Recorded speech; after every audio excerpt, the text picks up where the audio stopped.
I'd like to call the meeting to order and ask you to please rise and join me in the Pledge of Allegiance. I pledge allegiance to the flag of the United States of America and to the republic for which it stands, one nation, under God, indivisible, with liberty and justice for all.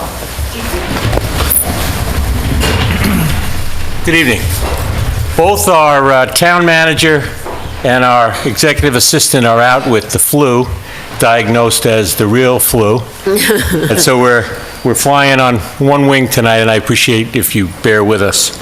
I'd like to open the meeting with a comment on the events of the close of the Board of Selectmen meeting last Tuesday. As part of our public comment process, we ask our speakers to identify themselves and give their addresses. This is to ensure that the public record is correct and it reflects accurately who is speaking. Last Tuesday, a citizen made an attempt at humor when asked to follow this procedure, and the response was considered offensive. It is my intent, as the chair of this board, to make sure that all citizens feel comfortable during our meetings and that the process of town government is inclusive and open to all. The newspaper reported that the comment in question drew laughs from the board, and for this, I am sorry. I take my responsibility as chair seriously and will work to improve the perception of the board through my future actions, and I ask my colleagues to do the same. Is there any other comment from the board? Is there any comment from the public? Please. Tom Alonso, 284 Lancaster Avenue. I have two things. First, I just want to remind people that this Friday, April 13th at 7 p.m. is the Boys and Girls Club Are You Smarter Than a Sixth Grader fundraiser, seemingly the midwinter fundraiser, given the scheme of things. I want to remind people of the 3 F's of the fundraiser. First of all, it's free to attend, it's family-oriented, and it's a lot of fun. So there'll be snacks and things for sale to eat in the lobby at intermission.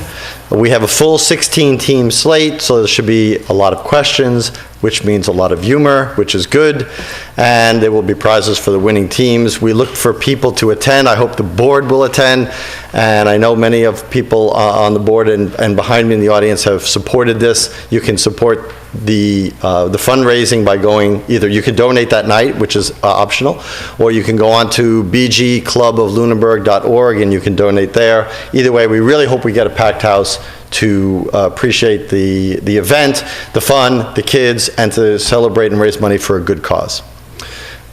Second thing I wanted to comment on, I just wanted to thank the Charter Review Committee for their excellent meeting on Thursday.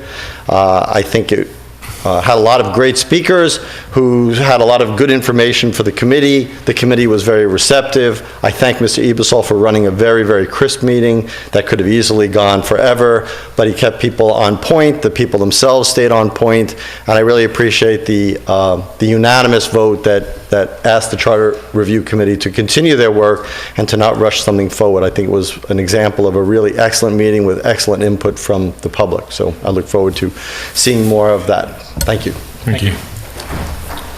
Any other public comment? Please.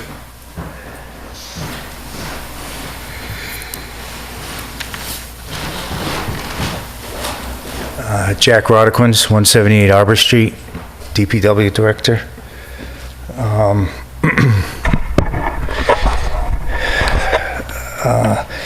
Last week during the session, there was some negative remarks directed toward me, particularly this resident on Flat Hill who has been negatively impacted by some water.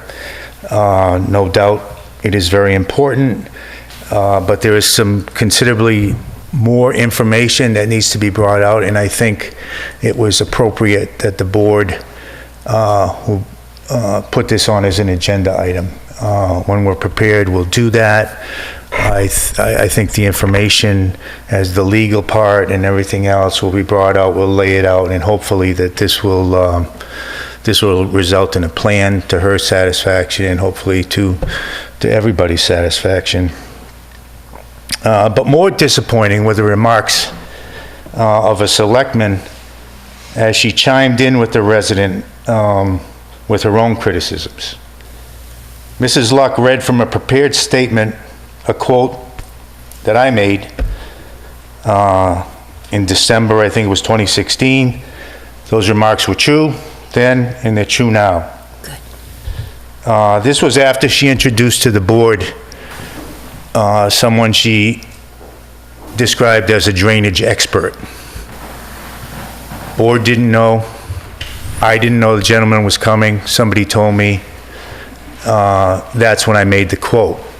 The quote, to paraphrase, is just that, you know, after 23 years, I think my experience in the drainage in this particular town is sufficient enough to be the person in charge of this, probably know a little bit more than someone else. As it turns out, this fellow's a great guy, and he was a little embarrassed himself. But after quoting me, she spoke of the Board of Selectmen as road commissioners, talked about the debt exclusion, which was outside of the public comment, both with a negative connotation. And at that point, she stated, me, not her, was not living up to what I had said. Her criticism is without merit.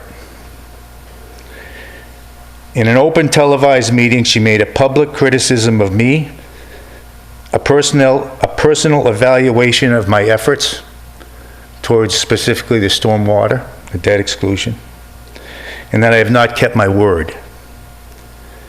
This is an insult to my integrity. Not keeping my word, that's all I have. That's all we all have, is our word. I find this unacceptable. Not only does it lack common courtesy and respect, it may even have a legal ramification insofar as that my rights as a town employee may have been violated. This was a personal evaluation of my performance, and as I understand it, I have the options of having it be a executive session. I must be notified. I can have it in public session, and I can have counsel. You know, I'm a pretty proud person, but in the end, all I am is a husband, a father, and a humble public servant. You insulted me, and when you insult me, you insult my family, and you insult the people that work with me and for me, and you should be ashamed of yourself. But in reality, I couldn't defend myself because I didn't know this was going to happen. Clearly, it was a prepared statement because I don't think that anybody could remember what I said a year and a half ago. So there was intent to criticize. And I think that further violates the responsibilities as a chairman and a public official. So I'm not going to stand here and defend myself and give you a litany of the things that I think are great that I've done over the last 2 years or the last 23 years. I live on my reputation and my word. But I will tell you this, I wasn't there to defend myself last week, but I'm here now. And I will tell you the words, unsolicited, that happened about 6 weeks ago from this gentleman who became our our consultant. So again, unsolicited, nothing to do with this situation. And he told the Stormwater Task Force that the town's in really good shape. The collection system, the drainage is in really good shape. And not trying to be less than humble, he also said Jack and his crew have done a great job weaving in the drainage repairs with the pavement management program, virtually tripling the work that I've done and staff has done, tripling it compared to years in the past. So even without my input, you've got two things to weigh. Now, since this person we spoke of is a drainage expert, in your estimation, I would expect that his opinion would be an expert opinion. So we have the opinion of an expert, and we have a personal criticism. Thank you very much, Mr. Chairman.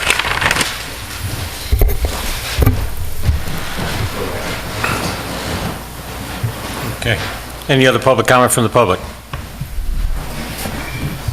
Randy. Keeping in mind that our town manager isn't with us, I'm going to delve into our current business, and the first item on the agenda is the social media policy discussion. On July 18th, 2017, the selectmen signed off on a social media policy. It is in your package. It was asked that we could review that this evening. It was originally, before we got that far, it was originally going to be a workshop topic. The town manager believes that this covers the various components of our social media policy, and I would suggest that I would open it up to a discussion from the board. I know the town manager asked some of the department heads to be here this evening, so I would welcome their input if it's required. So just part of the discussion of what the social media policy covers is employees of the town, that their social media policy must adhere to all state, federal, and local laws, policy of the town, and this policy. The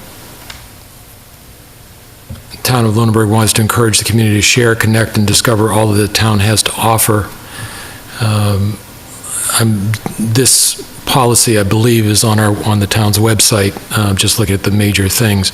I was just trying to think about who it covers and doesn't cover, because it says town employees, and the question becomes whether that is employees who get paid, or does that include the employees that are under state law, which would be everybody who volunteers for the town. The way I understand it, and I'm not sure where it actually says this, and I'm searching, is that it's anyone who speaks for the town on social media. Okay. And so one of the clauses says, employees representing the town on town social media sites shall conduct themselves at all times as a professional representative of the town in accordance with all town policies. Where are you? That's 3 Procedures, Section 5. Employee authorized to post items on the town's website shall not express his or her own personal views or concerns through the postings. Posting shall only reflect the views of the town. So that's sort of what's going on the town's website. Mm-hmm. And then I think it's important to note that, I'm trying to think where the other, then Section 5, non-official personal use of social media. Section 4, you mean? Sorry, Section 4, subsection A, employees' personal use of social media sites at work. Employees shall refrain from using social media sites and tools for personal use while on work time or while using town-provided equipment unless it's work-related as authorized by the town manager. Employees shall have no expectation of privacy when using social media sites. I'm not sure if any of us have any expectation of privacy using any social media sites today, but clearly since they're using a town service, the reality that may be available. And then it also goes on to the employees' use of social media sites outside of work. The town is aware that employees may maintain or contribute to a form of social media outside of their job functions. Employees that post on social media sites outside of work should not discuss work-related information unless the matter about which they are communicating is a matter of public concern protected by the First Amendment. Employees should understand the right to free speech is not absolute. Employees should not disclose any town-related information that's not already considered public information. As representatives of the town of Lunenburg, employees should exercise caution with respect to comments they post concerning the town, its officials, or employees. So part of the discussion, and I know both Phyllis and I were at the same workshop at the MMA meeting on social media, and she attended another one besides that, that any official elected appointed or employed should be very careful about how things are going on. We have an added responsibility on various websites that if more than a quorum of a board is making comments on the social media site, that could be a possible open meeting violation if everybody's deliberating and other things like that. So some towns, various local officials don't post anything whatsoever as an elected official. I think that this policy that we adopted balances the employees and other officials' rights to make comments on social media, but with the balance of the town's needs. But I think the second paragraph is very, very murky. I think Which paragraph is that? the one below the one Bob just referenced, it's Section B, the second paragraph. If employees personally access and/or use external social media platforms, they shall not reference the town or any information that would identify the employee's relationship with the town or town department in which they work and their identity. Nor shall the employee speak as a representative of the town. But the next sentence says, if, however, an employee makes or expresses any comment about town business or about the employee's job function or job-related activities because the matter is one of public concern, the employee must disclose his or her relationship with the town. In doing so, the employee must state that the comments he or she is making or posting concerning such town-related business reflects his or her own personal views or opinions, and that such comments are neither made on behalf or nor reflect the views of the town. Those two areas, in my opinion, contradict each other. You can't do it, but if you do it, Yeah, this right, is how you can do it. I think there probably is not a definition of what is public concern. Well, and I guess I want to talk about that, because I know we have a town website, and I know that there are other social medias. There's I can't remember the name of it now, Lunenburg School and Community Information, I think is that the page? Yeah. And then Discussing Lunenburg. And both of those have many more viewers than the Town of Lunenburg policy, and I have seen in the past public service announcements about things that are ongoing, about safety concerns or about road concerns that have proved to be very beneficial and appreciated by the citizens of the community. And those have been made in the official capacity of certain people to just notify the public about something. And this policy appears to prohibit that, and I would question that. I would understand if a post is going to be made by an official on such a page, or a redirection on such a page to the town's page, that type of activity would have to be sanctioned by the town manager, but this policy appears to prohibit that. And I think this board has talked about, one of our goals is to increase communication and to increase public involvement, but yet it seems to me that we're closing that door by adopting such a strict policy, or without making caveats to allow officials with the town manager's approval to do such postings. I think that our commitment to communicating and improving our communication to the public has led to a couple of things. We now have a town Facebook page in addition to the town website. The town website's being updated.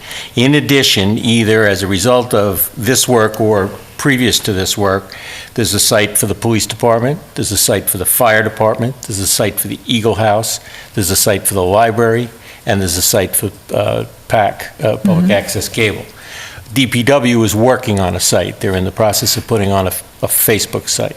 To me, the intent, and maybe we need to wordsmith a bit, to me, the intent is that any information that we're trying to get to the public be published on that site so that people know it's the official word. If I happen to work in one of those departments and post on a social media site that a school's open or a school's closed or a road's open or a tree's down, it brings on a certain more authority to it because people know I work for the town, whereas the intent is to say, when the town closes a road or a school or a library, this is where you find out.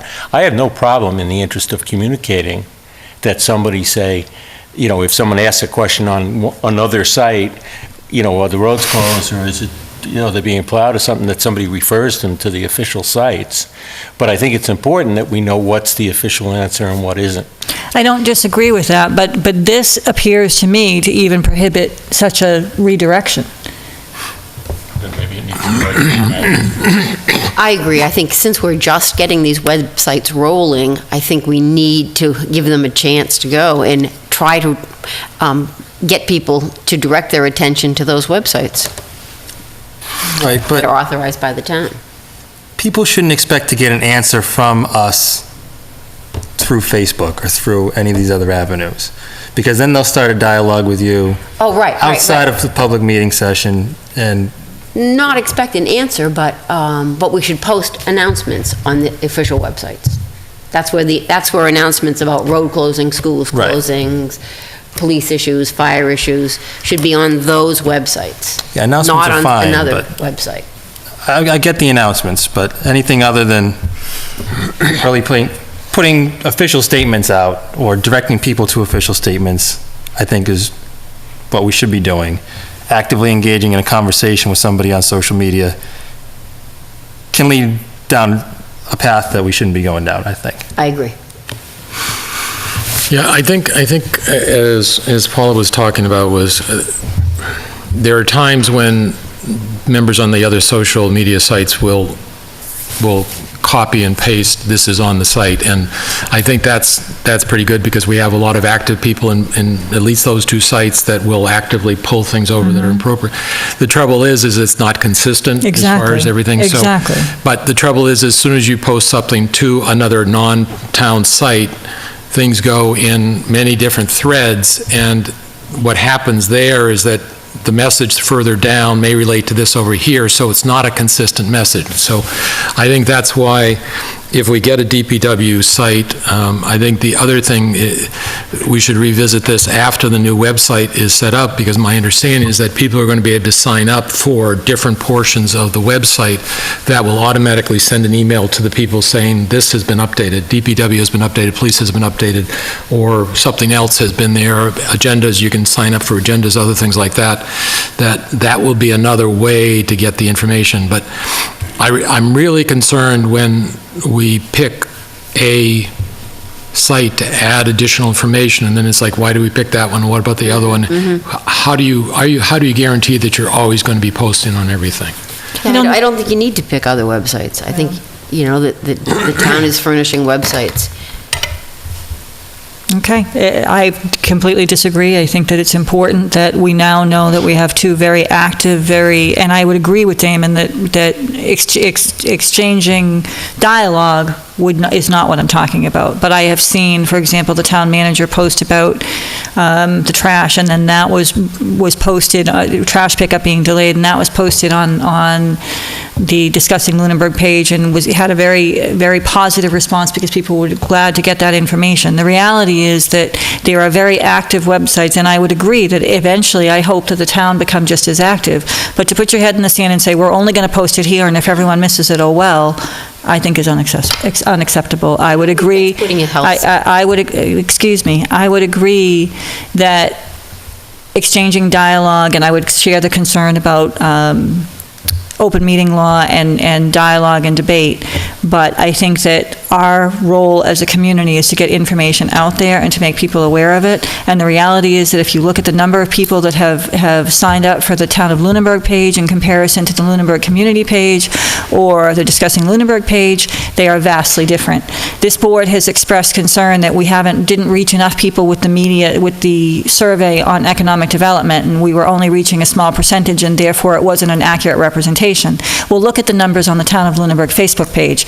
You're not going to get the word out that way, and if that's the route that this board decides to go, that's up to you guys. But I think that our job, we talk about communication and open and transparent government. This policy, in my opinion, doesn't do that. Well, this policy is the one we approved in July, and its intent is... But we talked about discussing it. We approved it with the idea that we would be looking at it again, but we wanted to get something out. I agree. But my point was that the traffic to these Facebook sites is not going to increase unless it's the place where the official information is. Right. And I feel very strongly that this is the official site. It's the one that will be updated first. It's the one that's not subject to opinion. It's the site. And I would not be in favor of changing the policy. Me neither. And I think you also can have on the official Lunenburg site, you could have links to the police site, the DPW site, the fire site, so that it's easy for people to move from one to the other. If they only go to the main site, and then they can link to the other sites.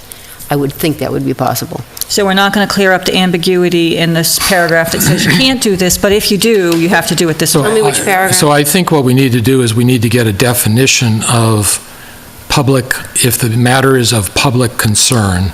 So it's the second paragraph under section B, under number 4B. Yeah. And so, You can't do this, but if you do, you got to do it this way. the thing is, you can't talk about, so the question becomes public concern, and my assumption is that that's a larger item than we're having a rabies clinic this week.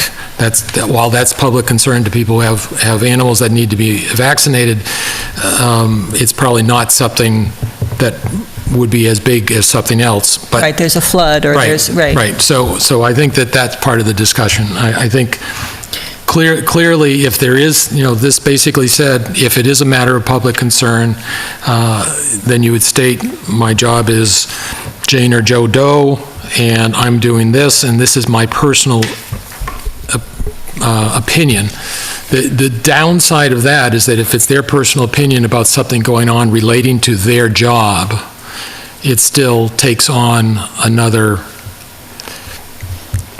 Right, the first sentence says, so you can't do that, and then the second says, if it's a matter of public health or public concern, then you can do it as long can, as you but you have identify to it. state it's only your own personal view or opinion. So I'm not quite sure that paragraph works. So this is pretty consistent with just about what every other town is doing, so there must be some legal requirement. So I think we need to have town council weigh in on, is that a special word of art that says public concern means this, and then we should change the policy to define it. Right, and Right, or because we don't want it to be cloudy. Or we take out that, in doing so, the employee must state that the comments he or she is making or posting cut such town-related business. No, actually, that doesn't work.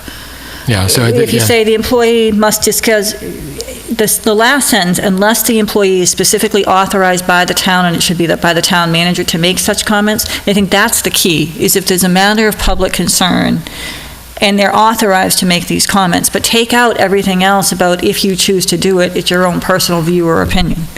Right. But you can't take away. You can't. But you can't take away their First Amendment rights, and I think that's where some of this may be, that if you have. But if they make an express comment about town business or about the employee's job, well, if they make that comment, they can only do that if they're authorized by the town to make such comments. And what I'm saying is that there may be times that they have a First Amendment right to make those comments. Oh, okay. So that's the part that we don't want to get into, the restricting somebody's comment about that. And I'm trying to think about some of the examples that the MMA had. But the first paragraph says they can't do that, the first sentence. Shall not reference the town or any information that would identify the employee's relationship with the town or town department in Right. which they work. But then it goes to say if there's something of public concern, then they can do it, but they have to disclose their relationship. So there's, I don't want to pick any one department, but say that one department has corruption going on, and they're in that department, and they don't like how the town is prosecuting that corruption, they have a First Amendment right, if that meets the standard of public concern, to comment on the corruption probe going on in their department that they don't like. And they wouldn't get authorization from the town manager to post. Right. But they would have the right to do it as an individual, saying, I work in this department, I'm doing this only as me, I believe this is not going the right way. So I think that's what that's trying to get at, is that generally you shouldn't be posting about your department unless you're authorized, unless it's of public concern. I think we need to give examples of public concerns. What's a public concern? Well, in that first sentence, we're saying you shouldn't identify yourself as an employee of your department. The examples are in your username or handle or screen name. So I couldn't be like, Damon Selectman says this. But I think that's what they're keeping you away, or Joe Policeman says this. It's going to be, you say Damon Citizen, or Joe Citizen says this. It's not, it's No, I see what identifying you're yourself saying. as having an official role where you have some weight. I see what you're saying. I think this paragraph needs to be clarified, though, because it's pretty muddy.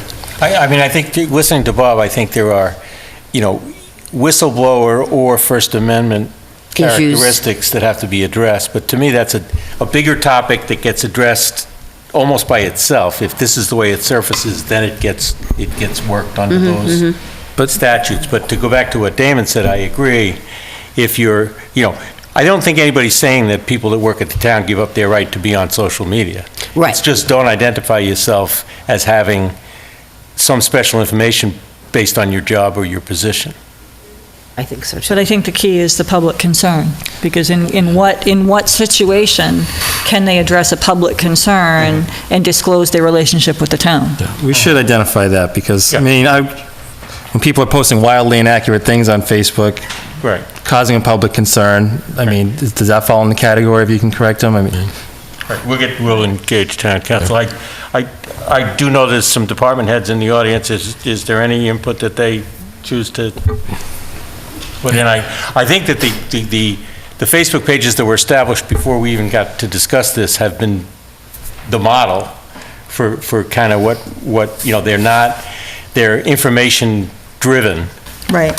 And discussions take place someplace else. Although over the initial stage, there were some things that were humorous. Right.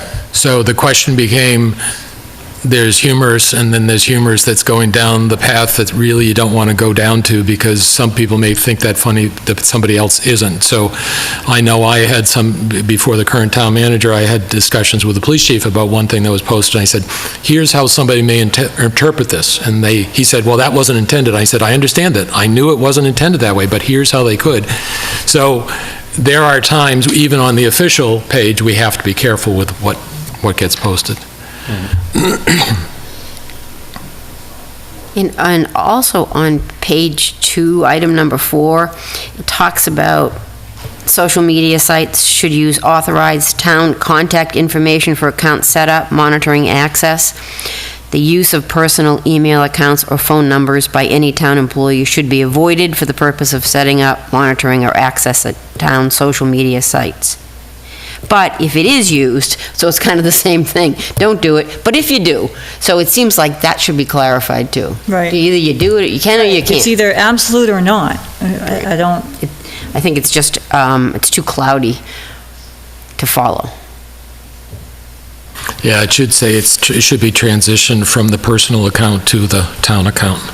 Right. Yeah, because that's basically saying the department head has to manage their employee's account. I think this was an evolving policy Exactly. from another town. What's Exactly. the reference number on that one? So that's Number 4, it's on page 2. under Under 3. procedure. Under section 3.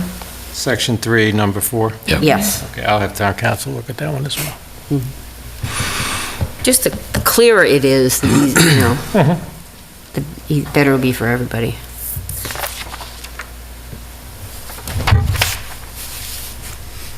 We okay to move on, or is there anything Yeah, else? I mean, I think this is something that we should put on our agenda at least once a year, because this is an evolving field, and as we develop our own website that may change, we should just continue to review this. We've talked about reviewing our policies every year anyways, but this one's rapidly changing. Yeah, I think especially, things will, something may make sense now that won't make sense then. Yep. Okay. I agree. All righty, thank you. Next, our business item is the skateboard park proposal at TC Passios. In your packet, there is a map there. And because the town manager isn't here, I'll just share. I happened to be at the presentation at the senior center, and the skateboard group met with the town manager at the conclusion of that meeting and went over their request for, what sites were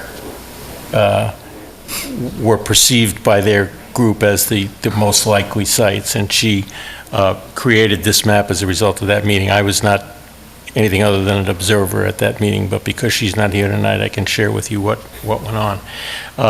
Based on the criteria that the boys presented, the visibility, close to a road, the ability to be seen, the location near the school, near the teen center, et cetera. Their first choice was a piece of land between the Kids Kingdom and what is being proposed. It's not there now, but it's what's being proposed as a parking area for the patios if we go forward with the patios use. And a kind of irregular shape, but large enough to accommodate the requesters was drawn out.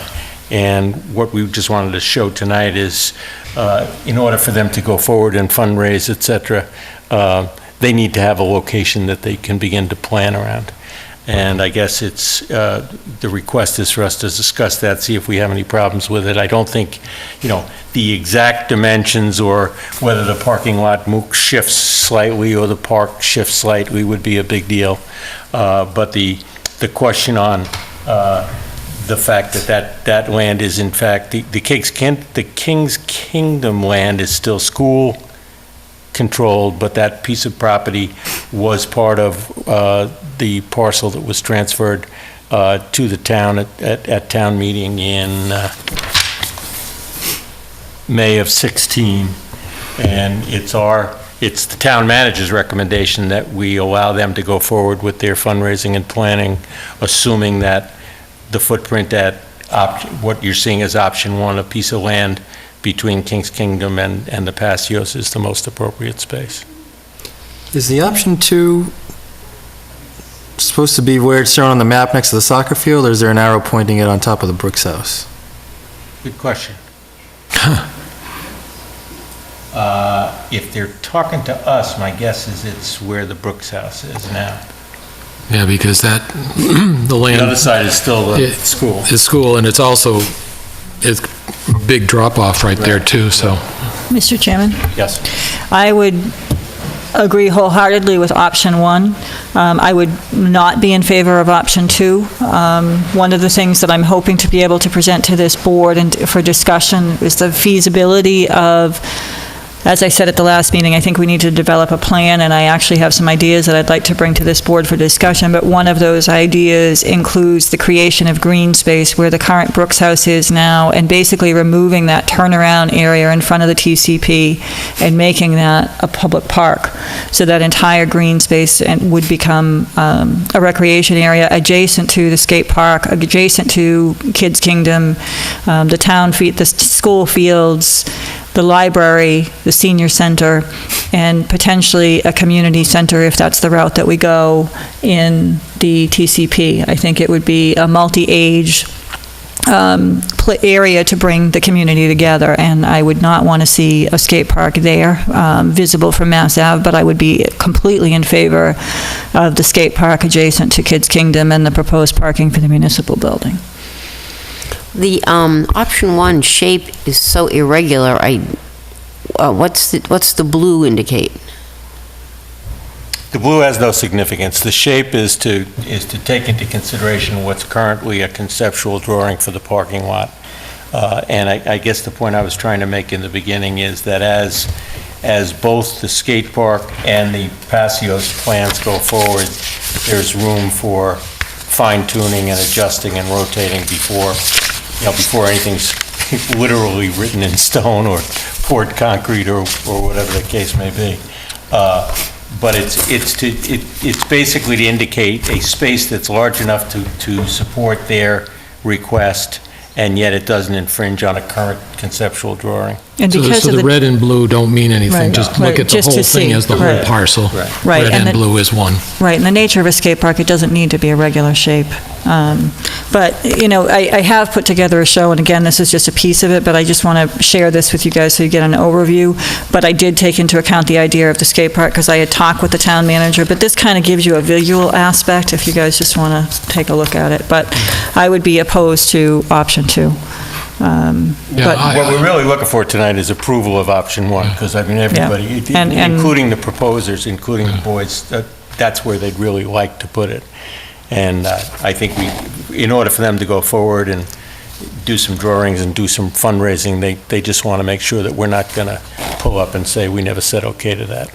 Yeah, option 1 seems good to me, even as far as, street noise. Mass Ave's loud, it would be nicer for them over there. I would just, I know this is very schematic and it looks to me like it's accounted for here, but leaving some green space along Memorial Drive there is just a little bit of a buffer, because it seems like we've started holding events there, and it'd be nice just, maintain some space to Right, use for those occasions. right. I would make a motion that we approve skate park option 1 in the land to the east of the Kids Kingdom, and allowing for future parking for the TC Passios building. Second? Any discussion? You boys have anything you need to put in, or you're about to get what you asked for?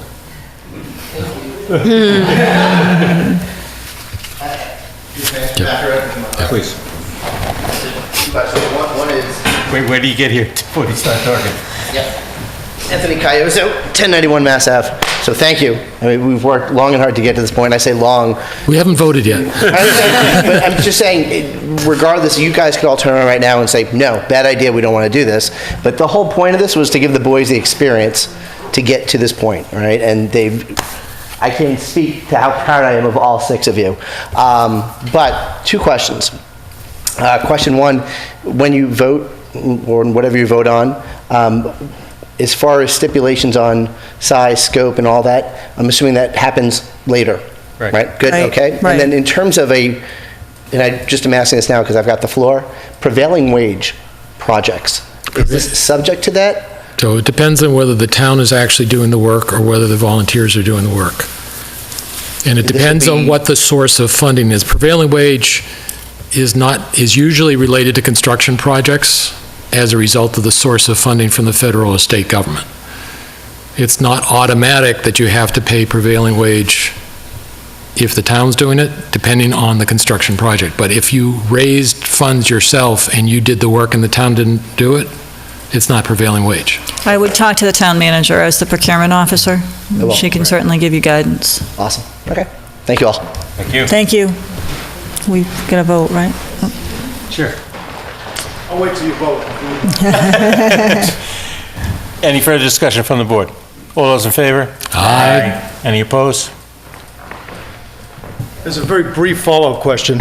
My name's Greg Roy, 105 Chestnut Street, also a civil engineer that will likely be donating some time on survey crew.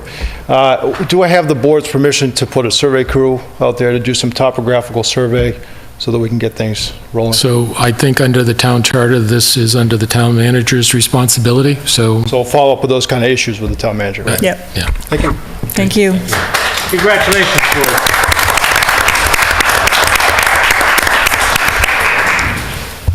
Okay, and I have 2 warrants. One for the, let's see, payroll in the amount of $1,331.20, and an accounts payable in the amount of $466,509.25. Are there any action file issues? I guess the only thing I wanted to say is, when we started in the budget process, I asked that we have a discussion about the assumption that taxes be raised 2.5% every year, and was told that we'd have that discussion during the budget discussions, and I don't think we've had any discussion anywhere like that. So I'd like to know when we're going to have the opportunity to have that kind of a discussion. I think that'd be good to have as an agenda item Yes. before town meeting.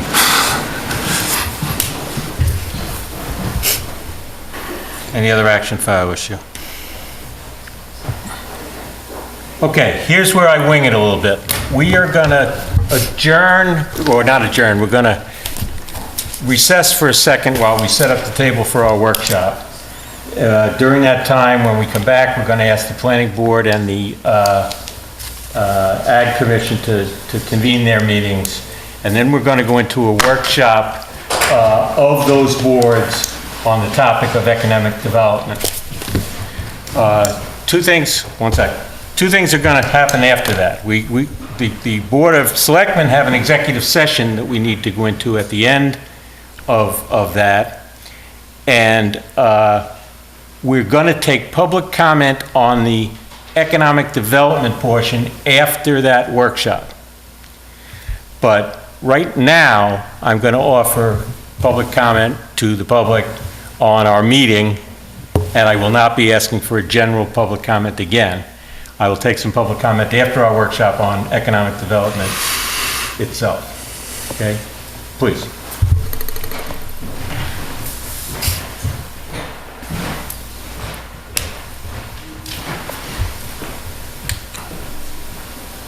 Heather Bowen, 188 Flat Hill Road, and I have a public comment in regard to the social media issue that is clearly a concern, and I can see all of the sides that were being discussed tonight. And I'd like to add something from my experience with being involved with teaching undergrads for almost 20 years and having to show them how not to ruin the rest of their lives by what they say on social media. And so, and then also, I'm going to bring up something that has to do with town, because I think both things are relevant. So one of the things that I always told my students and brought up to show them and had they show me examples of is, what did you just put on social media that you wouldn't tell your parents? What did you just put on social media that you wouldn't tell your boss? What is you might be embarrassed about? At the same time, I tried to explain to them that social media reflect what also happens in life. And this is how I want to bring in the town. So there was recently a planning board meeting that had to do with the water issues that Jack Rodequins was talking about on Flat Hill Road. And Matthew Allison is a member of planning board. And planning board is, it's not social media, but it's on our public access, and it's going to be on YouTube, which then becomes public. So he recused himself from the board. So he wasn't making a comment, like think about it as discussing Lunenburg or any of the other pages you said. He recused himself from that and did not make any statements as an elected official, or as it's been characterized tonight, an employee of the town. But then he was able to make comments as a private citizen, which were very important, were actually asked for from the planning board, because he had the experience, knowledge, and understanding of what was going on in that situation. So I worry about how the wording, and I would have to look at it as you finally come up with it, but I worry that you might take away the ability of private citizens to share their knowledge and understanding of situations that are going in town, even if they're not speaking in the capacity of their elected or appointed position. And I would hope that your final decision does not put people who are volunteering for the town into a box so they can't, or then might not volunteer because they can't then speak about their own personal situation or neighborhood or things they believe in strongly. So, thank you very much. Thank you. Thank you for clarifying what we're trying to clarify. Any other public comment in general, please?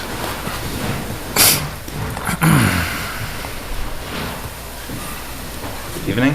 Jeffrey Mendoza, 162 Lancaster Avenue. AgCom Chair. I think this is related somewhat to Agricultural Commission from a fresh air standpoint. And a general overall health of our children. I want to thank you guys for the skate park. That's something, I knew Tabor Coates, who started Eastern Border all those years ago, did some artwork for him. He had a short-lived skateboard company of his own. Many of my friends have been skateboarders, and to think of a skate park in Lunenburg is really great. Like, it really is. I got a sticker on my guitar case that says skateboarding is not a crime, and maybe we're almost there, so thank you for supporting that. I appreciate it. Please.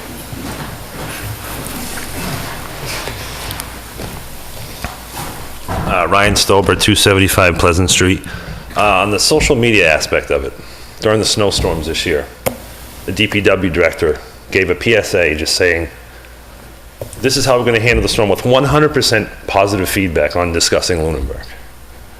Can someone address why it just vanished? How come you don't see just, it's just 100% positive? And he just stated, this is how we're going to treat the storm. This is what you can expect. And then he listed, and he posted one saying, we're going to send a couple crews out to handle some snow drifts. Can please, and then one went to Flat Hill, one went to My Street. Boom, problem solved. Now, I think there has to be an exception for that. I understand he's the head, and the rules are the rules, but when you get 100% positive feedback like that, and I understand there's other town Facebook pages, but they don't even exist. People are copying and pasting. I know when the school's closed on that before the town manager even wakes up. I mean, we have to see how everything is going. And there's one viable website, and we can use it or not, but it's gonna, and that's what I was agreeing with Paula, that this is, we can have 5 sites over here, but we can have one middle one, and just have PSAs. They don't have to be opinionated or anything, factual based. What's a PSA? Oh, Public service announcement. Okay. And that's all Jack did. He didn't say like, hey, don't, we're sending out crews to pre-treat, expect this. The heavy drifts, that we're going to send out big machinery, all the subcontractors are coming in. It was nice. And everybody appreciated it. Why wouldn't people be able to willing to go to a DPW website if there was one created? Because you get one, it's just like how the town of Lunenburg has 300 subscribers and Disgusting Lunenburg has 3,000. Because when something pops up, when you visit a Facebook page, it tends to be the top of your scroll. Like, I have to go and actually search, like, the town of Lunenburg. I think there's like 2 or 3 of them. And then Disgusting Lunenburg, but I understand Disgusting Lunenburg, you can veer off this direction. It can go down ugly paths. But when you're stating something as simple as, this is what's going on for a snowstorm, this is what you can expect, and it was all just thank yous, and we appreciate it, and just thank Great you job, you guys are great doing a job. phenomenal job. And it was 100% positive. Yeah. And then you get Yeah. negative. And I'm just like, what? Like, I don't, So we What was detrimental? we can add this to the discussion on social media. yeah, it's just, And that's exactly the point I was trying to make. Thank you. Is there any public comment from the board in general? Okay, we're going to recess while we have the 3 boards convene down here, and then that's going to be televised, but workshops have never been our strong suit in terms of televising them, but we'll go back on TV once we get the boards assembled. And to those of you who aren't going to stay with us, thank you and good night.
and ask if the Planning Board and Agricultural Commission have called their meetings to order. I'd like to call the planning board meeting to order, please. I'd like to call the Agricultural Commission meeting to order, please. Well, thanks for being with us. This is a workshop that grew out of our discussions on economic development, and it's pretty much a brainstorming session. It's our first shot at this. I know that some members of our board have some ideas, but we clearly want to listen a lot, and I want to talk very little to hear the impact of economic development on agriculture in the town and the way to engage the planning board in this process. This, economic development is a key component of their mission in town, and we took it up as a goal to make sure we're paying attention to it. But it's, in my opinion, it's not our kind of main purview. It's a planning activity, and it's an activity that's driven by people that want to do economic development in the town, and clearly our surveys have indicated that the agricultural community is one that at least the community would like to see some benefit of the uniqueness of our town in that space. So I don't have an agenda per se. I would invite all of us to share our ideas, and if we come out of this with some reasonable next steps, I think we will have accomplished what at least we intended. Well, I'd like to say that from the Agricultural Commission's viewpoint, personally, I'm lucky that I've been on the Agricultural Commission since the beginning with Jim Latanzi when he was in Lunenburg still, and everyone who has sat at the table has always brought a lot of ideas forward. And the particular group that we have now, if you look at some of the Poopapalooza event was very successful this past Friday, or Saturday rather, and it shows that, like the chairman said, that the community really, really wants agriculture to be at the forefront of the economic development in town.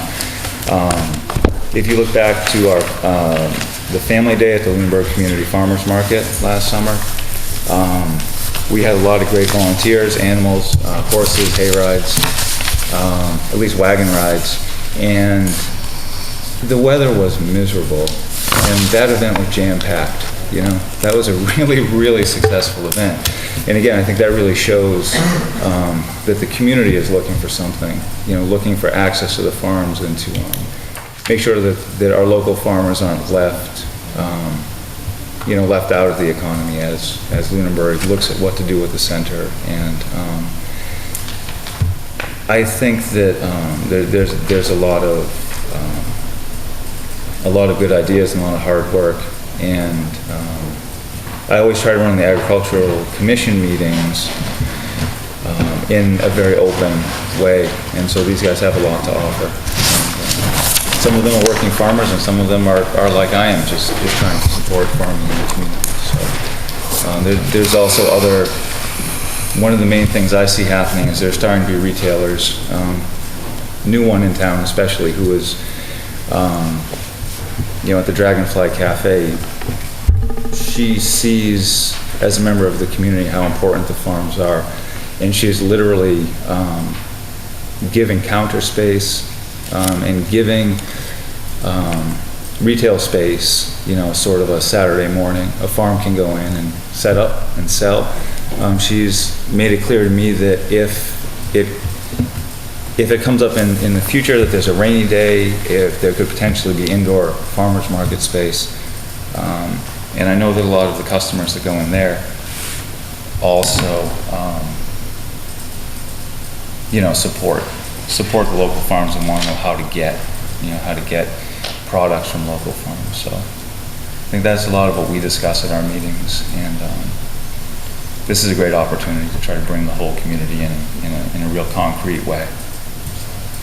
I'd like to follow on from that as the farmer's market manager and say that I just passed around the article that many of you may have seen that was in the Sentinel for Poopapalooza. I just have 3 copies, and I also passed along the map. And the folks that AgCom and other folks that were supporting farms that helped to make this happen, we thought if we had 10 customers, that it would have been a success. And we got 30 buckets donated by Obashan, who obviously had more faith in us than we did, because I only asked for 20. We sold out of the 30 buckets before noon and sold 43 maps by the end of it. And all 5 farms who participated said not only would they like to do it again, but it was well beyond their expectations of who they met, and additional connections have been made for them and for us, which works out great for tonight. And I tried to get these folks to come tonight, but it was a last minute. So yesterday, an email came in from what used to be known as the CDC in Fitchburg and Leominster, which is now New View Communities, and Lunenburg falls within their scope, and they have a USDA grant. One of the things that they focus on, and I have some flyers to pass around for this too, is helping small businesses to either get going or continue to do well in what they're trying to do. And they're extremely interested in agriculture, and particularly in Lunenburg, after seeing the Poopapalooza article. And so they contacted me, and they are already starting new conversation with Highland Farm. They've worked with Kimball Farm in the past, and another farm that the woman I spoke with couldn't remember the name of. And they would like to come to a future AgCom meeting, and they understand that that's not televised, and like after that to come to the select board to continue the conversation.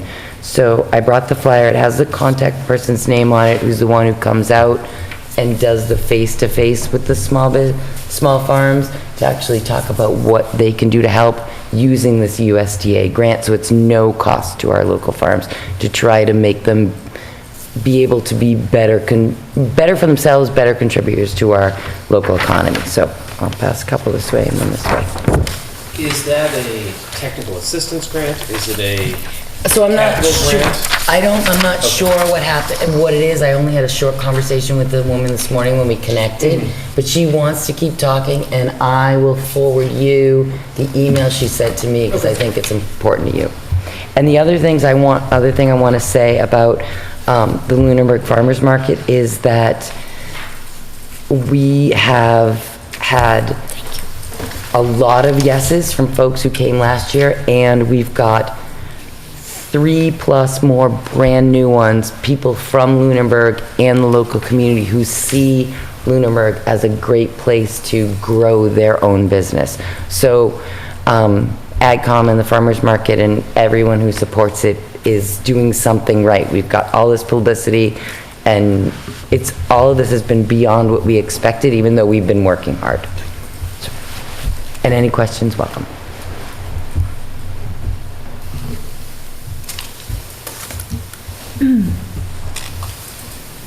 Sure. So, one of the questions that I have is, I certainly have some ideas about building reuse and how it could be utilized. One of the things personally, again, this is me personally, not the board, is I think that the town hall could potentially develop into an indoor farmers market and art collaborative. I also think there's an opportunity for utilization of the cafeteria over the TCP for a farmers collaborative. So one of the questions that I have is there interest, a strong interest, in developing a farmers market collaborative? Because I think that that's going to be important, the participation and the interest of the local farms to do something like that. There is a number of grants available that could help with both the building restoration as well as the program implementation. There's a farmers market promotion program, and the whole purpose of that is to increase domestic consumption of and access to locally and regionally produced agricultural products, and to develop new market opportunities. And obviously, an indoor, year-round market would be an indoor opportunity. Looking at the information that Ryan put out, one of the things that farmers are moving to is services and value-added products, and I've seen that a lot at the farmers market and at Stillman's Fair, that there's so much out there that is unique to Lunenburg.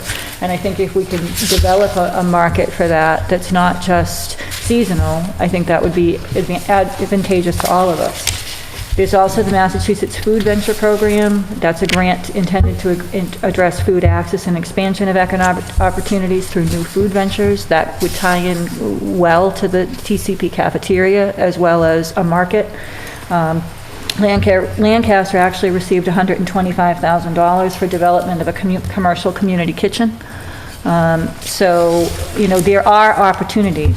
The Community Development Block Grant is for downtown or area revitalization, available to communities under $50,000, under 50,000 people. Mass Cultural Facilities Fund, which would provide resources for cultural facilities, and I would see that certainly some of our farmers are also artists. I mean, if you look at some of the homemade goods that they're producing, they're art. My background is as an artist. So I think the Mass Cultural Facilities Fund offers opportunities for cultural facilities to flourish. Worcester just received a $225,000 grant. Bolton received $96,000 for the construction of their performance pavilion, so we could look at them for, there's a number of opportunities that are out there, but there has to be a core group that's going to advocate and work on these grants, that's going to work with the farmers. And I don't know whether that's the AgCom, I don't know whether that's an Economic Development Committee. Personally, I think it's both.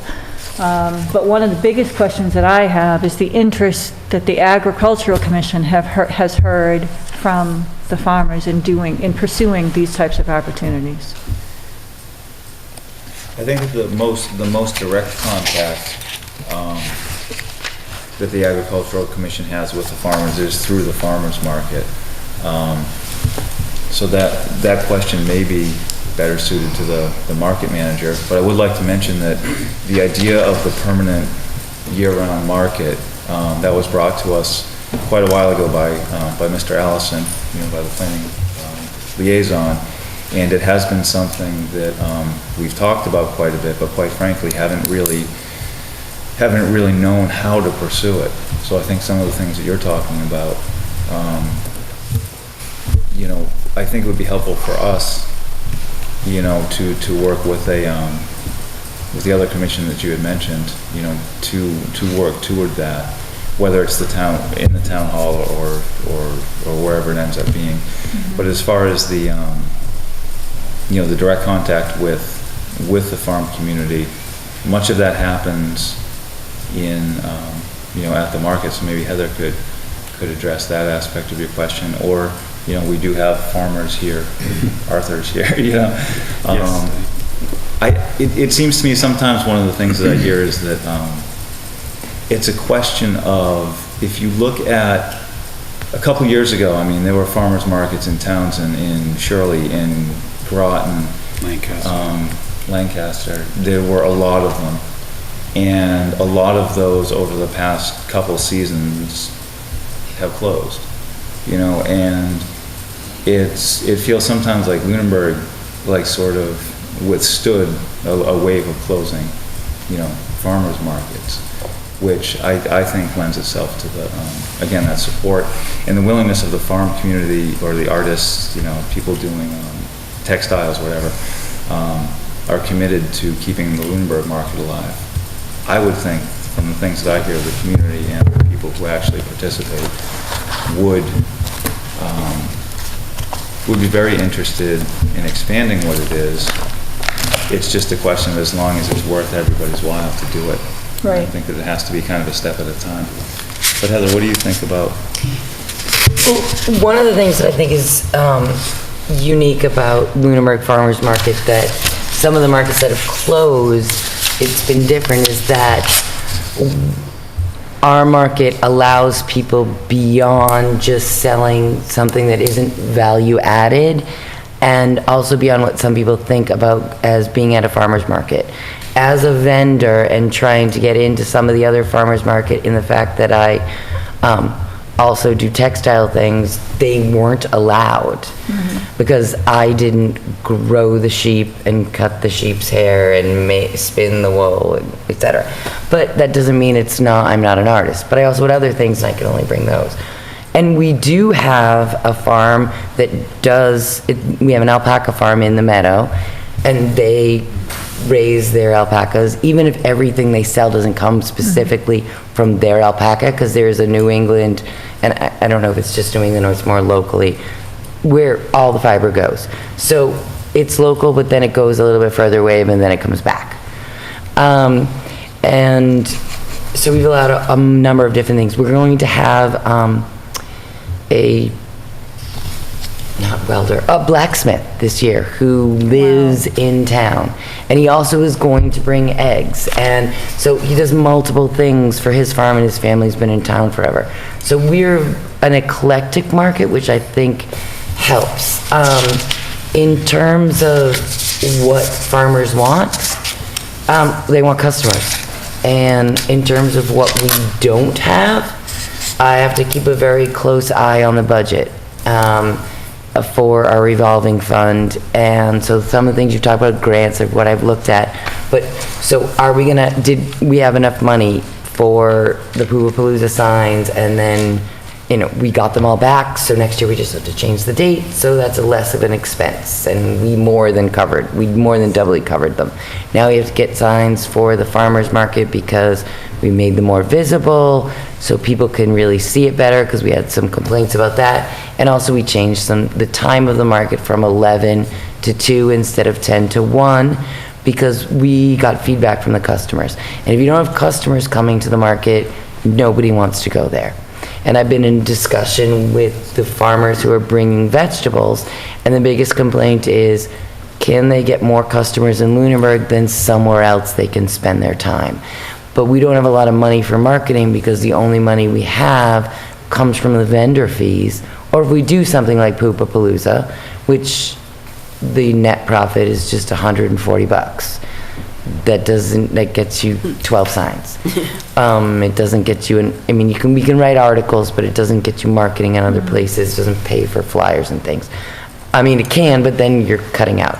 So trying to get people in, and then if we want to do something like the vegetable circus that we did last year, that was the thing we paid for at that family day in October, whereas Jeff mentioned it was raining and crazy, and Tanner volunteered with his Percherons to do the hay ride, and it was fantastic, and other people did stuff. But we had, the centerpiece was paying $750. We did get a $515 from the Cultural Council, but we still haven't gotten the money from the Cultural Council, which I think that's just their MO. But, and we want to do it again, but we missed the deadline because we did it in October, not before. So there's a lot of things starting to be worked out, and there's places definitely to get money, but some of this money also that you mentioned for grants is matching grants. So one of the things we did as an AgCom this year is we asked to be on the town budget as a line item. And we're zero funded because we had no budget and we didn't go in front of the right folks to ask for it. But by being on there, now we can be looking at it, trying to get these things, and then going forward. So we're thinking a lot about it, and we're talking to the farmers, and I think that's also what Jeff had to say, is the farmers say, if we can make money at the farmer's market, we want to be there. And then back to Poopapalooza, what I tried to do is bring in farms that don't go to the farmer's market to show that AgCom's really thinking about them. So Pinefall Farm, the horse farm on Elmwood, and a few of you on Highland Street, they don't have a farmer's market presence because that's not what they do, but they were more than happy to be part of Poopapalooza, and they thanked me that they felt like Lunenburg recognized their importance, and they felt that it was valuable for the things they do commercially, that people got to see that they were there that didn't know that they were there. So I think there's a lot that AgCom can do, but it takes the volunteer work, and we're one of the towns with a successful farmer's market manager that doesn't have money coming from the town, and it also takes the volunteers to do it, to let the farmers know. And the things I've heard from farmers that are less than positive about town, I think comes from a long time and not necessarily recognizing what folks are doing to make it a new day. And I don't feel comfortable speaking for any of those folks who didn't come tonight, even though I invited them. some of my concerns are, there's a valuable open space in Lunenburg. And the way the building market is, if it's not in like, we need to just try to protect this somehow. Maybe some different zoning, or just the availability of a farmer not to just, all right, I'm going bankrupt. House lot can go for 80 grand, let's just go that route. You can take it out of 61A. I mean, if you drive up Lancaster Ave, that's why some houses are being sold. I mean, people don't move to Lunenburg for Walmart and solar fields, put it that way. They come in for the beauty of the land, the farms, and that's what we're trying to preserve. And, you know, the farmers are getting older. I don't farm myself, but it's in my soul. I help out farmers. If someone has hay down, it's getting dark, my phone's ringing. And to me, it's therapeutic for me. So anytime they need a hand, I do that. As far as farming and the vegetables and stuff, you can come up Route 13 on your way home. You can buy corn on every corner. There's Dick's Market Garden too. And now the grocery stores is trying to get in local produce too. So there's all kinds of avenues which are helping. I would like to see more farms in Lunenburg become visitor friendly. Have more of what Lunenburg lacks is cheese. I'm dying for a cheese and a winery. I don't know if a winery will ever come. But just a little bit more of especially for the farmer's market, more than vegetables and meat. Have some other drugs, have maybe some artists or some cultural stuff. One of the like a draw, that'd be great. One of the big things that MDOT is working on right now is promoting agritourism, which is, it's becoming huge, but to get into it, you need to advertise that you have it, because people won't know you have it. Exactly. People know we're a farm town. That's why I moved here, because we wanted to start a farm, and we got a chunk of land that no developers wanted because there was too much clay on it. And it was too near Keating's, and it was perfect for us, so we bought it and we turned it into a farm. But agritourism can make a lot of money for this town if you advertise it properly. And, and going back to the websites and social media and everything, just for a little bit, if you can come up with a bullet that goes on your main website and then just have it tagged to all the other outlying things, and it'll just be one copy of it that starts on yours and then it goes to the other sites and it's already approved and it's done, then you can mark things out and you don't have to worry about this person saying that on this side or this on that side. You can have the official one go out and then it can be linked to the other ones. So, because people do go to Discussing Lunenburg way more than the regular Lunenburg site. If you want to do agritourism stuff like announcing things like Palooza or anything that's going on economically with other farms, like Pearson Street Farm, he's having a heck of a time trying to keep things going over there. But if you could advertise it for him through agritourism stuff and have other things going on his, just individual farms, you could beef them up with the town and using the town's power to advertise for them. Yeah, that's where the grant comes in. If you look at agritourism, I mean, it's been a lot of years, but we used to go out to Red Apple Farm in Oakham during apple picking season, and that place was like, where do you park? I know over at Hollis Hills, Jim Latanzi, our AgCom founder here, does a lot sort of in that kind of vein. And, he has told me that part of the reasons he puts buckets on trees on Lancaster Avenue is because those of us, especially that grew up there, we know what it means. It means winter is almost over. It's syrup season. It's like, I work with someone who is a generation older than I am, and he and his buddies in Shirley used to put M80s in them, right? So it's like there's this thing that in this area, what Jim is doing, rather than putting on the main road, rather than putting the sort of collecting tubs and the tubes, which works way better for him. I mean, that's how to do it, right? He's doing this thing which is actually advertising something that we all appreciate, and he's doing it simply to advertise that farms are in this area and that this heritage exists, and to keep it happening. But as this discussion goes, I wonder if maybe some of the open space or the available buildings, as we look at that, maybe there's an idea for a sort of collective agritourism sort of thing that the town could be involved in the way that the farms,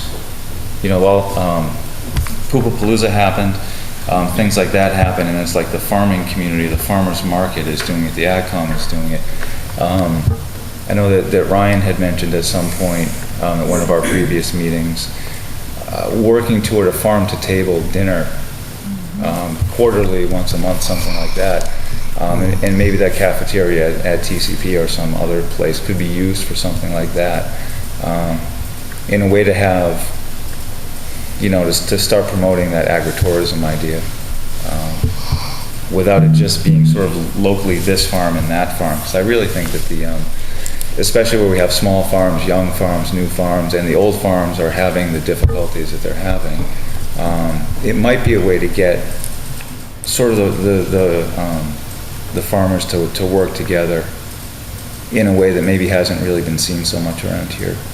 That I think maybe a coming together of the farms in a place to do it, expanding on the farmers market would be a good springboard to keep these places alive. People Google everything. I mean, I sold eggs 2 weeks ago because someone was driving up from Boston and she said, I just Googled farms in the town I passed and the sign said Lunenburg and you guys came up. And if you Google farms in Lunenburg, you only get 3. You get myself, Stillman's, and what's the other one? I forget. Highland? And, no, Dick's. And that's it. Because they're the only ones that registered with Google as a farm. So when you Google farms in Lunenburg, they come up. But you could do a lot with the town while preserving a lot of the historical buildings in the center of town, because that's a big draw. Like if you don't want to tear this building down, but you want to make a more efficient building for town purposes, keep this and repurpose it as a building for the community. Don't destroy it, restore it, which I know costs a lot. I restore 18th century buildings. It took us 7 years and $7 million to do one house on Barrett's Mill Road, and it doesn't even have heat. It costs a lot of money, and it takes a long time, very skilled craftsmen to do it properly. But to do a building like this, you can do it with standard contractors and still keep the historic, statue of it. Exterior. The appearance. Like one of the biggest things that bothered me about this building is one of the plinth blocks on the columns out front wasn't even underneath the column. But when they painted it, they fixed it. I didn't even say anything, but someone finally fixed it. But you gotta keep the history of the town to draw the people to a historic town. And it's a very historic town. And if you wipe it out and start putting in little mini malls, then it'll make you money, but it'll destroy the atmosphere, I guess, of an agricultural town. So I've got a question. Well, comment first. Troy Daniels and I went to Idlewild Farms. And what did we buy? Lunenburg products. It was just, everywhere you turned around, there was a Lunenburg product. Right. So what was it getting there versus why did we have to drive there as opposed to getting it here? Exactly. The question I have, though, is, and I think somebody, Jeff, you alluded to it, small farms versus big farms in Lunenburg. The challenges facing each is different, and what does economic development need to do to support the bigger ones as well as the smaller ones?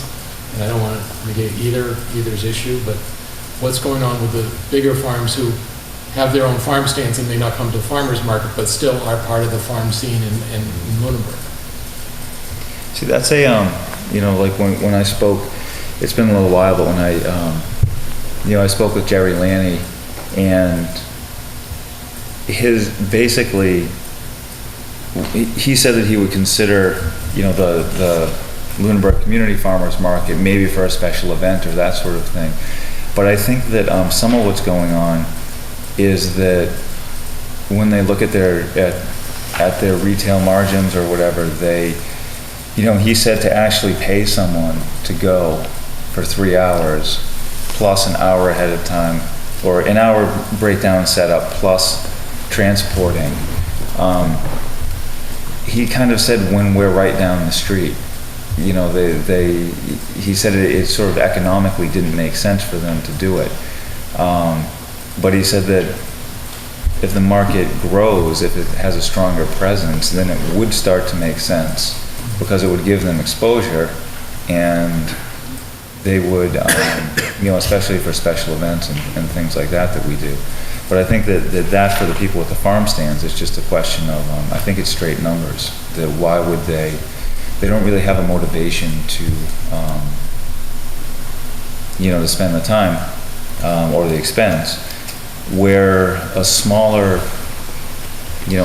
farmer who is more likely to have a day job and are doing it for the love of farming and maybe would like to be able to quit the day job, you know, and be a farmer, would be potentially more motivated for the farmer's market because it's a place, it's a retail space where they can actually sell.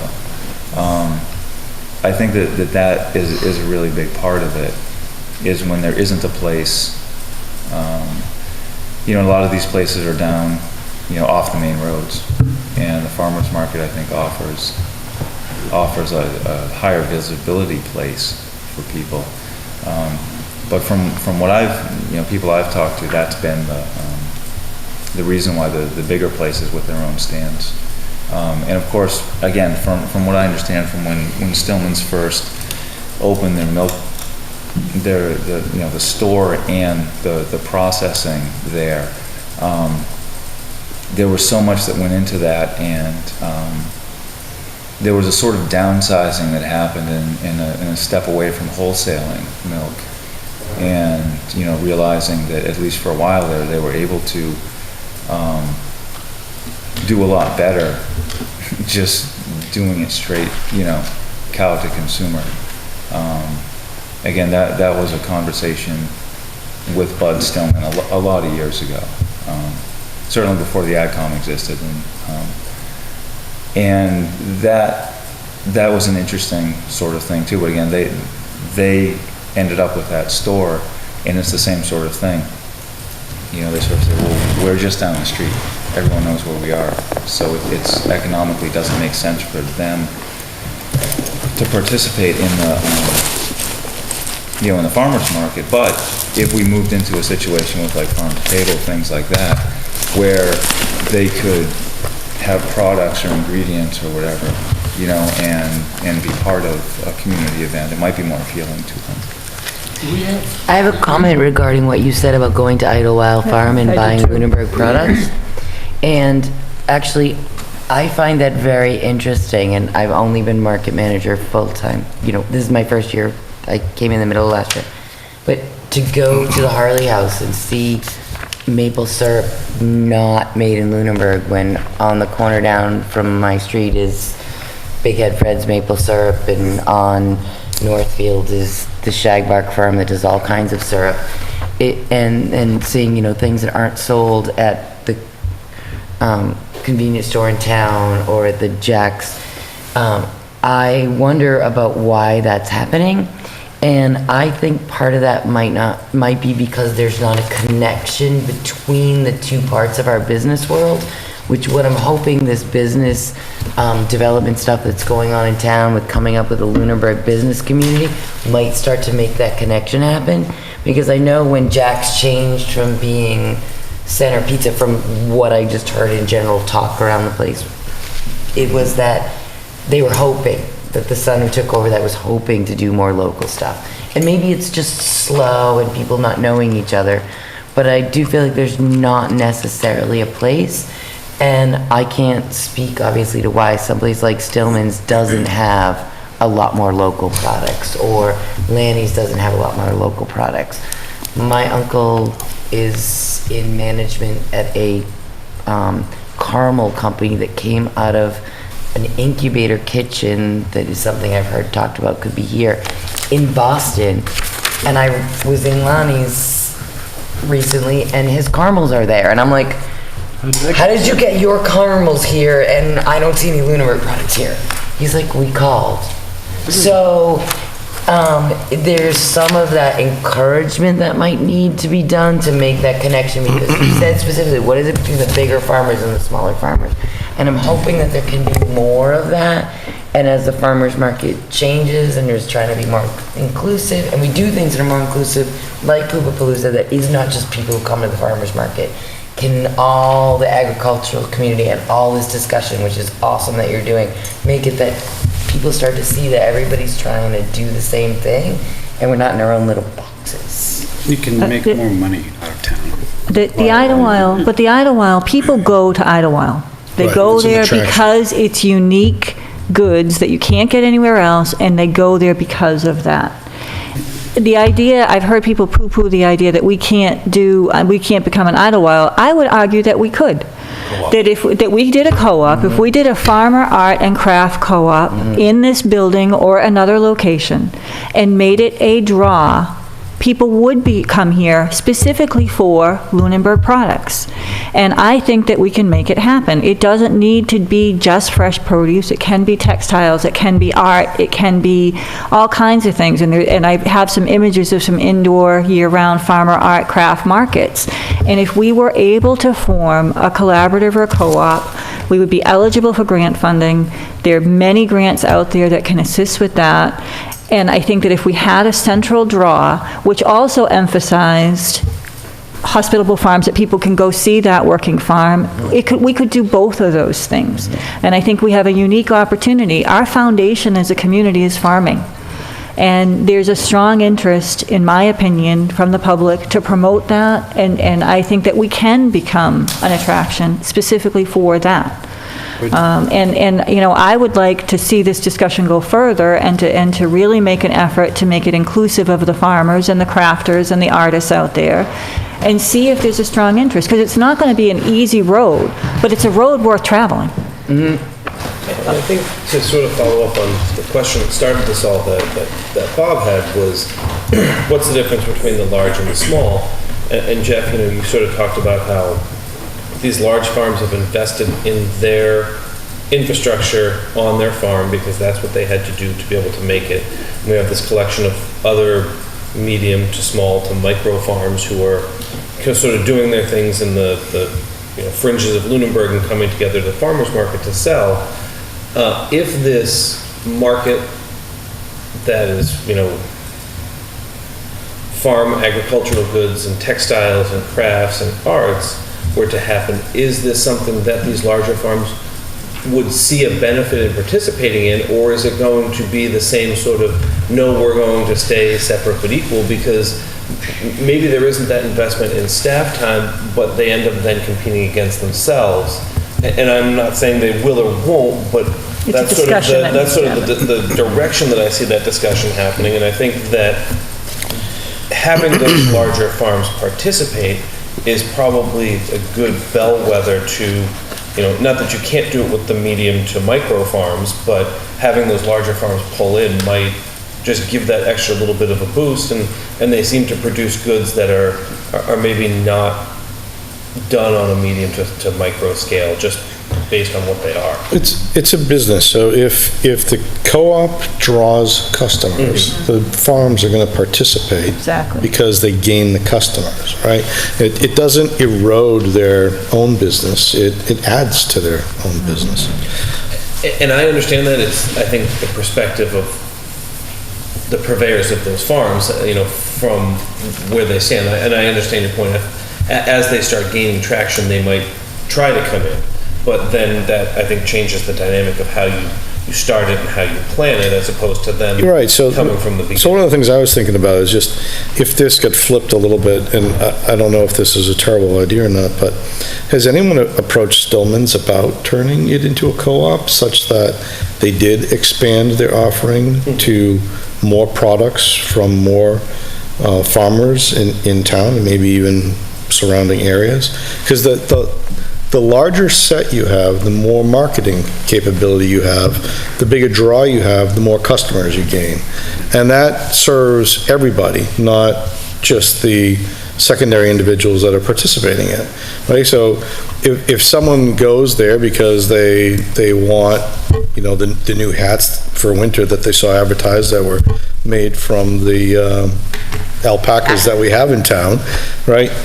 While they're there, they might buy some cheese and dairy products as well. So the thing about adding the size and introducing the co-op is by having a bigger draw, you gain more customers, and that helps everybody. And it just, Stillman, the only reason I picked Stillman's is because they're well-established, and they have a limited amount of stuff there. And when they do the event in the fall, what is it called? The Stillman's Fair. the fair. When they do the fair in the fall, it's a huge draw, right? And I think if they had that kind of capability year round, it would be a huge draw beyond the Lunenburg borders. People would come from all over to go there, just like they go to Idlewild Farm now. To that point, does the AgCom feel there's any local regulatory hurdles, like through Board of Health? There's a lot of Because hurdles, I especially with see value. like Smith's Cheese, they're in Hannaford's now. I know, I deal with them as a vendor. They're about to be at the Lunenburg Farmers Market, actually. The Donalds in Littleton has locally sourced meats, and I approached one of the farmers here, and why he felt they couldn't do that, and they said it was a lot to do with the Board of Health. A lot of it's the Board of not honoring Health. the processors. My farm does everything. Like, we don't do processed meat, but we do value-added goods, and we do a lot of heirloom vegetables. Our Lunenburg wasn't a market for us, but we went to like Acton and Harvard, like where Idlewild Farms is, and those people they don't have backyard gardens. You know, they want to go get fresh vegetables somewhere. The biggest hurdle that we had in Lunenburg is there's a lot of farm stands in Lunenburg, and there's a lot of people just drive around. There's gardens in almost everybody's yard. So they're growing their tomatoes and they're growing their peppers. So we started growing niche vegetables that people don't grow normally, that you can't get, that are heirlooms and, rare seeds, and those have been doing well. But things like Idlewild Farm has approached us because we grow weird things. And a couple different like co-op style, like Assabet. I don't know if you guys have heard of the Assabet Village Co-op that they're trying to put together in Maynard. They're up to, I think, almost 150 owners right now, and they're trying to secure a building to start their co-op but they've been working at it for years. So Who is that? I'm sorry? the Assabet Village Co-op. Okay. It's Ray, who is the manager of the Harvard Farmers Market, Yeah, is one of the board members spearheading it, but they've been working at it for years. right. And like Concord, Mass, they're building a Whole Foods market that's privately owned, but she's sourcing all of her vendors from all the farms around Concord and Bedford and Sudbury, and it's going to be staffed by employees. So the farms don't have to staff people there, they just have to supply it with the products. Right. And I think that's key too. So, And her biggest hurdles are the value-added products. you talked about they needed to find a building. Well, we're in a unique position in which we're looking at uses for our buildings. Yeah. So I think we have a unique opportunity to build, on our history and to enhance our local businesses and encourage our farmers utilizing our existing space. And I think that if we get enough support and there's enough, the farmers are key. They have to want to do this. They have to have the initiative and the drive and want to be able to participate, because without that, it's not going to get off the ground, frankly. But I think the town can assist that by assisting with the grant applications, assisting with the buildings, assisting with the cost of the buildings and the leases of the buildings. I think there's a lot of avenues that we should explore as a community to grow, our farmer art and craft market, which is really unique. I've talked about this building. I also think there's an opportunity, and I know that some people may disagree, but this is just my personal opinion. I think the Ritter building, if it were to be repurposed, would make a fantastic restaurant or cafe. And I think that if the town were to retain ownership of that building and lease it with a long-term lease, I think you could do that with the stipulation that a percentage of the food served has to be locally grown. And that would, again, create a market for our farmers. I think we have options, and I think we need to explore those. Do you have statistics on the number of farms, the money that is the employees, the revenue raised, the secondary market as far as what the locally sourced. In Lunenburg or things that purchase Massachusetts? In Lunenburg. Because I think that would be a good data point, and I didn't think we did, because I wouldn't think we would say it, but the multiplier effect of a farm with the taxes they pay, the supplies they buy locally, other things like that, I think that goes to building our case for grant application, just plain knowing all the farms. I continue to learn about the micro farms, the small farms that we have, the ones that aren't necessarily selling product, but maybe selling an animal or something like that. I think that helps us know what's here, but when we talk about economic development, this may be a small money here, bigger money here, what's the available? One of the things that's been discussed at AgCom, and I don't know if anybody has a more updated list than I do, but I got it from Maureen, who's no longer on AgCom, is trying to update the list of farms we have in town. And one of the things Maureen and I discussed is not just the farms that I haven't yet, but get the list from town hall that are listed as farms for their taxes, but also the backyard farms that contribute, and there's so many things that they contribute in terms of products and keeping space open, even if they don't choose to, because they have some other job or whatever, do get their money other ways for their income, to try to make a list and make products available. And I'm also working with an organization called Farming Beyond Borders, which is a North Worcester County group that is trying to do a regional thing and wants to put out a book for that. So people can look as they're coming through North Worcester County, because the folks who started see North Worcester County as a sort of a black spot, Western Mass, they have great stuff about what's going on for ag. Close to the city, it's urban stuff, and they have some great stuff in Boston's done their public market. Well, what can we do for North Worcester County? So I'm trying to make a connection between our AgCom and there, but developing that list is underway. And so what you say about the economic impact and the multiplier, well, that leads into having to ask all of those farms some pretty personal questions. And so I don't know that AgCom, and because I don't know enough because I'm just the market manager, do they have the authority to do so, or is that something that Select Board would do? And then if it is allowable, you get into the area of how much will you learn? But if it's something easy you can do on the web once the list is generated, it might be worth it even if you get 25% response to get some sort of sense of what's going on, because you can extrapolate from there using research tools. Well, so that's a great idea. That data exists in some form on the state website, because they track, industries and but only who signs up as a farm.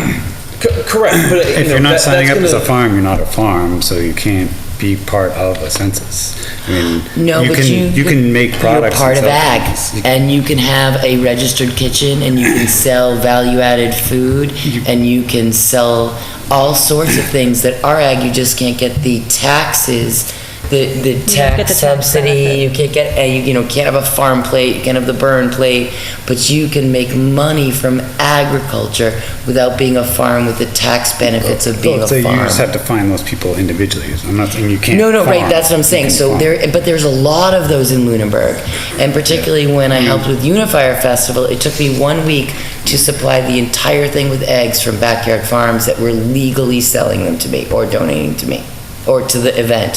So we have a lot of that going on in Lunenburg, which I think is just as important as a farm as big as Cherry Hill, or as unique as Snow Place, or as animal focused as Pine Fall or A View of You.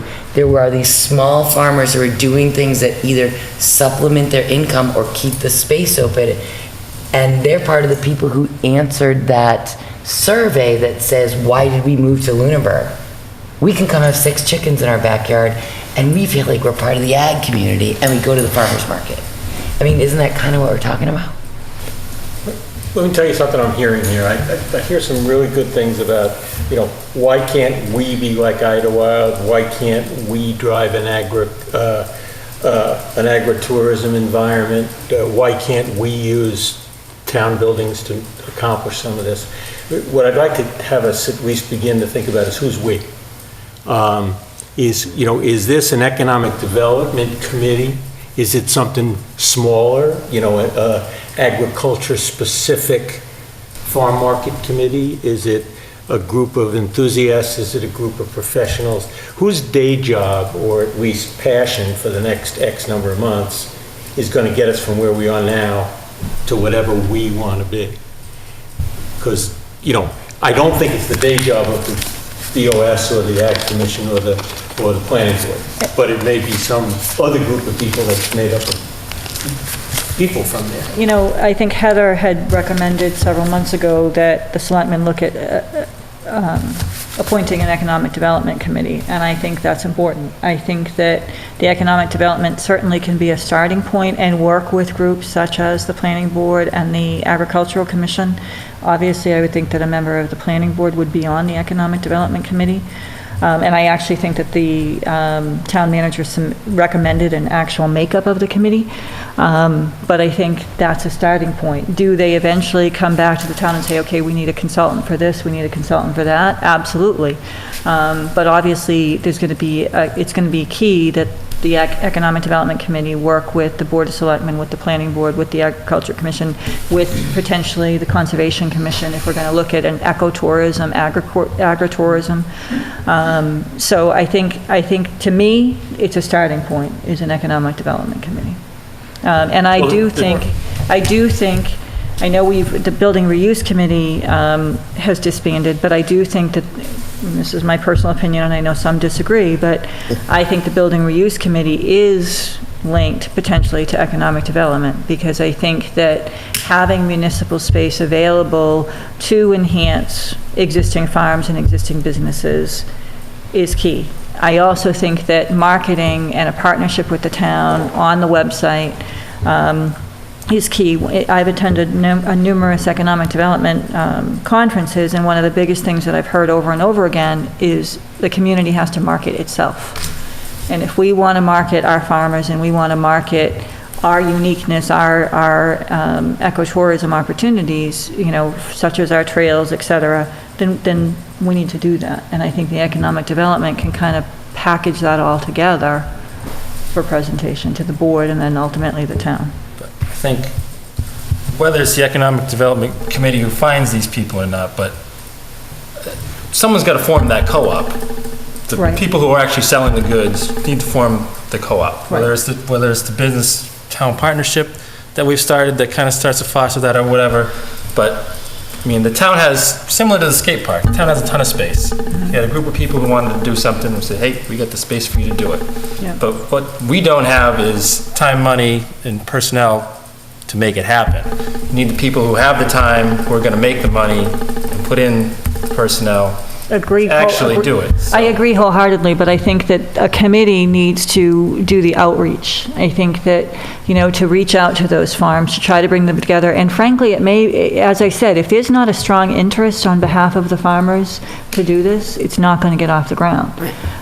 So I agree with you, but I think, as I said, I think there should be a town committee that kind of works with those various groups and puts together a package. But you're right, without a core group of really enthusiastic people that want to form a collaborative or a co-op, it's not going to go anywhere. It doesn't have to just be Lunenburg for the co-op. Right, exactly. Farmers have as much time as they have less time. Exactly. So, I mean, talking about time. They have just as much time, they just have as much stuff to do. I work full-time and I farm full-time. Arthur's gone, Two full-time jobs. So I have 3 kids. What I'm hearing is there's sort of 3 high-level takeaways that would be an action item to sort of move this discussion into reality. And I think the first is the Economic Development Committee.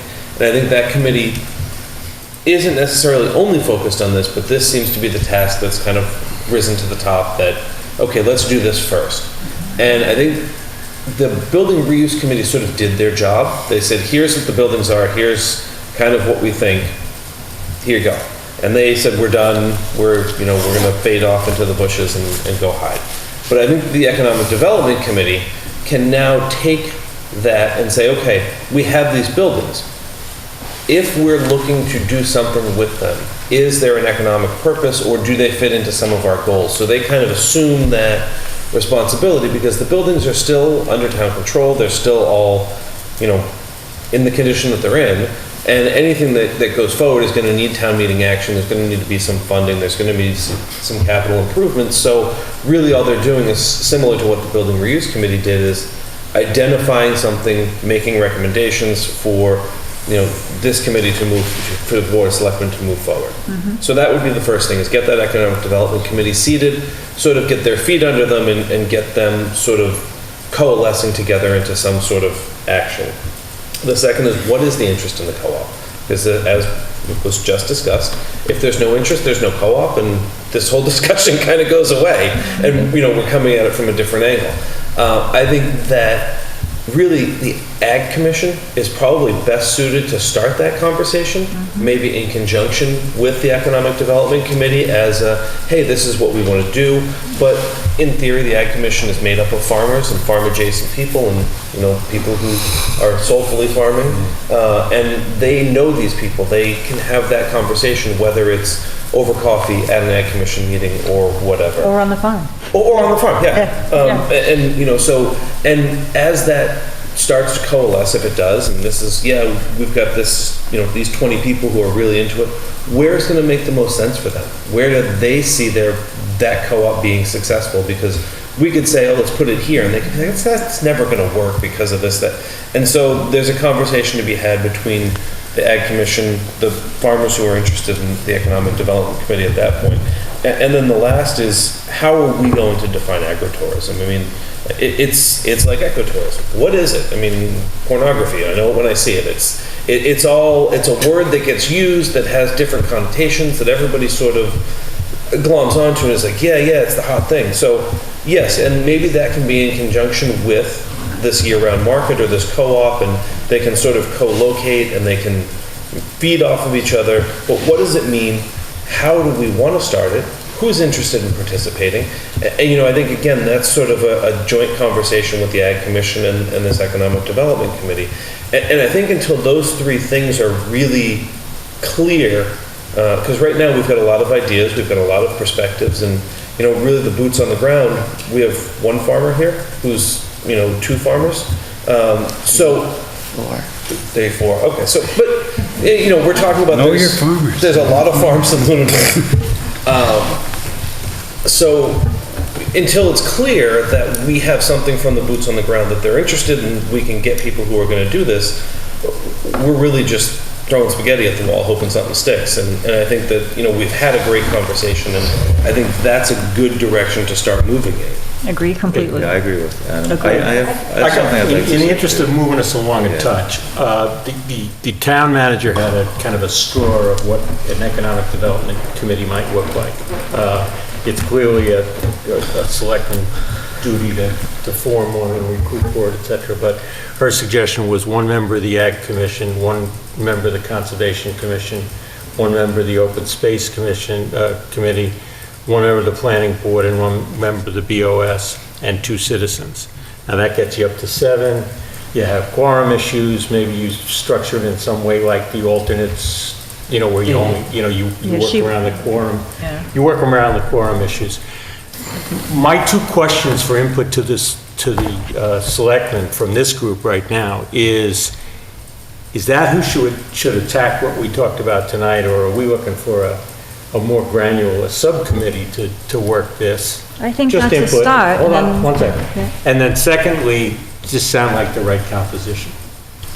I think it's a good start, and I think that, as Adam said, I think that it's key that group work with the AgCom, because the AgCom is the direct link to the farmers, and they work in conjunction with How many each other. AgCom members? Just one for now. One. That's the straw, but none of this is written in. In the 2 citizens, you might want to specify that one of them's a farmer if really what you're looking for is defining what agritourism is and digging into the agricultural aspect. Well, but I think that also we want to be cognizant, the Economic Development Committee is town-wide, all forms of economic development. Right, And so that's- if ag is concerned that they're represented in that way, maybe their appointment is a farmer. That's a good, really good point. And maybe it doesn't need to be members of those committees, but people Designees. appointed by or designated by those committees, because that, I know the planning board, they wear a bunch of different hats in a variety of different ways. I know all of you guys do, and sometimes it's easier to go out and find someone who's interested, who wants to represent that the board is comfortable with sending in that direction. That makes really good sense. So the only, I like the concept. My only concern is that if we do an economic development committee, we need to make sure we have a charge. Right. And that economic development committee is really big as far as lots of things, and we've been focusing on agriculture topics. And I don't want that to get lost within that bigger thing. And I'm not saying we shouldn't do the bigger thing, but maybe there needs to be another subcommittee that works with that group in addition. So it's almost like a two-tiered same process going, because I don't see the Economic Development Committee going out and seeing if there's going to be a co-op, as Damon was talking about. But they would support the concept of that, and that might be a mover and shaker in town who may not be a farmer, but that's passionate about it, who knows how to get things grants. Or we go and get a grant that says, you want to do a visioning session about doing a co-op? Here's what you need to do to get people to get to that point. And there are then- those. And so you get to that point, but that's not going to be the Economic Development Committee doing Yeah. that. So it's almost like I see us having an Economic Development Committee and a focused something on agriculture. Like an ag commission? Yeah, I think we have that already. I think we have that already. I think there's a lot of people out there in the community that are interested too. I'm one of those people that stepped forward and ended up becoming part of AgCom, but I think there's a lot of people that farm in their backyard, like me, or my front yard perhaps, that want to be like, where can I get the apples that I want? I specifically only eat Gala. Where can I buy them? What farm? Like, I really wish I could know. I've got some granularity to add, I'm sorry. Some granularity specific to ag. There's a bunch of things that have come up in the past that could be looked into by the boards and groups. There's the reduction in size to recognize the Mass General Law's reduction down to 2 acres with the requirement of $1,000 per acre per year. That actually was brought to the Board of Selectmen last year. Was it last year, Jeff? Yeah. There's an MGL for the Agricultural Commission to hold property, very similar to the Conservation Commission. Look through the Conservation Commission's description, and they are able to hold agricultural land. Well, the Concom is for Wetlands Protection Act, and agricultural land is typically not that wet. To Paula's point about the TCP and the group space, there is a MGL for public market, requires a percentage of voters to sign a petition, and then it gets passed by the Board of Selectmen. If that was something that was located in, say, the Village Center District, that would open it up to all kinds of multi-use, and there are a good number of buildings in that area that are looking to use some space. The small plot farming is basically what has happened. The large farms have kind of gone away, and the small people have learned how to do more with less. If we can allow for that, then that will build our group. And yes, there is a list, and there are over 25.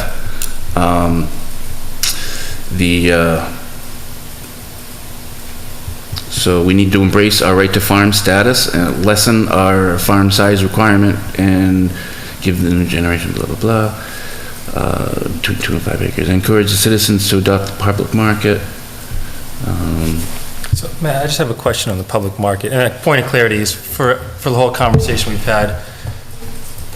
Is there a difference between public market and co-op? In my mind, I picture the public market is the farmers are coming to the market and selling their own stuff. Mm-hmm. The co-ops, in my mind, is owned by the farmers. is kind of owned collectively by the farmers, but they're not individually staffing it. They don't have to be the retailer That's themselves. up to the collaborative. That's up to the collaborative. Typically, the collaborative would organize that, and it's basically a grouping of the farms that come together as a business entity. So it helps the farmer not have to be a retailer themselves. Well, the co-op could be one of the multi-uses. But you've got to look at the dynamic of family farming. I mean, you've typically got two people with children and animals, and they don't really want to leave the farm. Most of them don't want to. Right. Most of them can't. That's the key, you have to have individual staff. So if you've got a public, if you're looking at marketing, like farmers market, a lot of them don't have the ability to take the time out of their day to go for a few hours, whereas if there was a public market, this could even open up new job opportunities. There could be resellers. You know, somebody could have a refrigerated truck and go around to all the farms and get what they have available and then bring it and resell it. Yeah, and that's kind of my question. Is the big help to the farmer to alleviate the weight of trying to be a retailer too? Is it to give them? Yeah, and whether it's in the way he's describing the public market or the way Paula was just describing it is determined by the group that runs it. They write the charter. So it could be that each farmer only goes once a month. Or it could be that it's set up so that they're hired, which is more public market. It depends. I mean, if you go to the Boston public market, sometimes you're talking to the farmer and sometimes you're talking to their hired help that are running a couple of stands. If you look at something like Idlewild Farms, they don't grow anything anymore. Like when I was a kid, they used to grow everything. All that land behind there that's now all houses and condos, that was farms. I worked in those fields as a kid, illegally, and they paid you, a couple bucks. They moved away from it, and the new form of it is they vend out to farmers, but they still have the store, and the store has a name that's a draw. So they just bring in as much high-quality products as they can, because they can charge the prices, because they're inactive. To put something like that in Lunenburg is gonna be tough. Lunenburg does have a lot of money, but they don't spend it here. How do you get them to spend it here? Plus, Idlewild has a large population, really dense population right there. I do a farmer's market right around the corner from them, and we do really well. But it's a niche farmer's market that is a producer-only market. You have to produce everything, but, we don't produce our own bread, but we make the bread, but we don't produce the flours. They're not that strict, but. Yeah, right. But Idlewild, to do something like that around here, Lunenburg has the money. There's a lot of people in this town that have a lot of money, but they don't spend it here. The question is, how do you get them to spend it here? Because there isn't a place to. I truly believe because there isn't a place to. Is the Lunenburg farms are going to Idlewild to sell their goods. Well, if we provided a venue here, then they have an ability here. The people in Lunenburg would spend their money here. And additionally, we have a draw because there isn't anything like that around us. So now you would have people coming to Lunenburg specifically for those unique goods that they used to go to Idlewild for. Now, as far as like the green spaces you guys have been talking about, like what are you doing with the old primary school? What's the plan for it? Something like that, There isn't a plan. $50,000 question. It's a nice area, and it's off the road and safe that you could turn it into something that's a green space, and you could also put, possibly put a building there, or I highly doubt that's a reusable building considering what's inside of it for guts. But things like that, that's a safe area, but it's still right in the center of town. Stuff like that. That's what we're trying to figure out. Is it a space like that? Is it like Paula was talking, use this building? But to combine it, if you have an open green space that you could have like town functions or bonfires, I guess you guys used to have years ago. It's only 2.5 acres. One of the things that I'd love to see, 2.5 acres. when you talk about open space, one of the things that I'd love to see is if you had an indoor farm art collaborative here.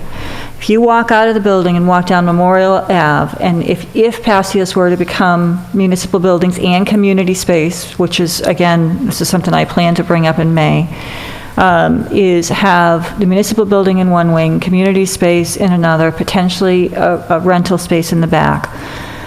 Now you have a skate park next to that. You have Kids Kingdom. And in front, where now you have a turnaround to the Passios building, you have a town field next to the fields of the school. So you potentially have facilities in the TCP that if you did have a fair or an enlarged farmers market that are accessible. You have an incredible green space accessible from Mass Ave, and it's walkable from here to a town green where you now have an open market, essentially affair. And it's visible from Mass Ave, which is going to be a draw. It's not tucked away in the side. It would beautify that entire area, and a flat area that would be accessible to the entire town, and the recreational opportunities that would afford are enormous, because you now have Kids Kingdom, you have community space, you have a gym, it's accessible to the senior center, it's accessible to municipal offices, it's accessible to the library. If you literally stand there and look, it would just be a walkable entire area for numerous recreational opportunities and economic opportunities. Okay, I'm going to suggest this. I think I'd like to put on the Board of Selectmen agenda, discussing the creation of an Economic Development Committee. We have to charge them with something. One of the things we should discuss is charging them, at least initially, with the agricultural component of economic development, and then let them determine whether that's a subcommittee activity or if they want to take it on as a whole. We'll leave enough time on that agenda and invite all of you to come to that meeting and, be part of that discussion, but we'll take that as a next step, if that's reasonable. Great. Okay. Sounds good. In the interest of time, I'm going to open to public comment from the room on this topic. We've had our kind of general open comment on this topic, and then I'll give the board this group the last word.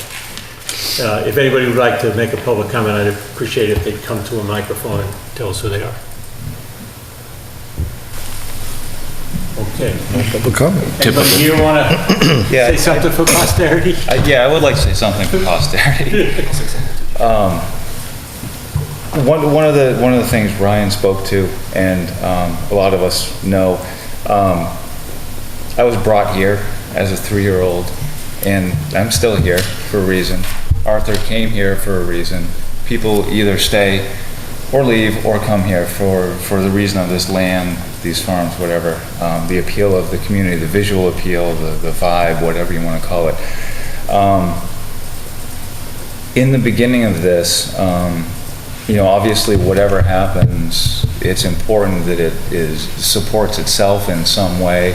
That it makes money for everyone involved who's trying to make money, that it makes happiness for whoever is looking for whatever happiness they get from the success of Lunenburg's farming community.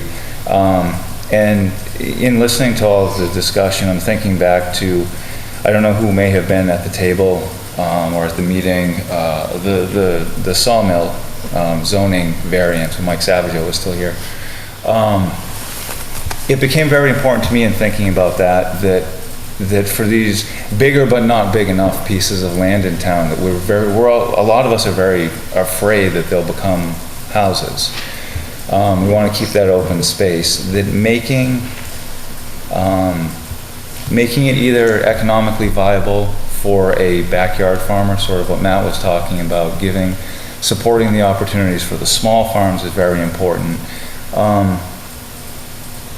And supporting the small producer, a lot of times they just can't get into a place. I don't want to single out Hannaford because I don't really know what the policy is.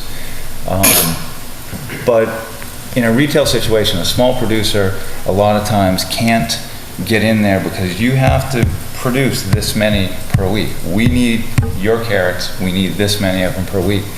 And a backyard, a 2-acre farmer, a 5-acre farmer maybe can't do that. And so I think that the town stands to gain something beyond just creating a commercially viable agricultural environment, that there's more to it. There's more aspects to it, because we all want to keep this open space and we all want to make sure that parcels stay open and agricultural. Where I am, for example, I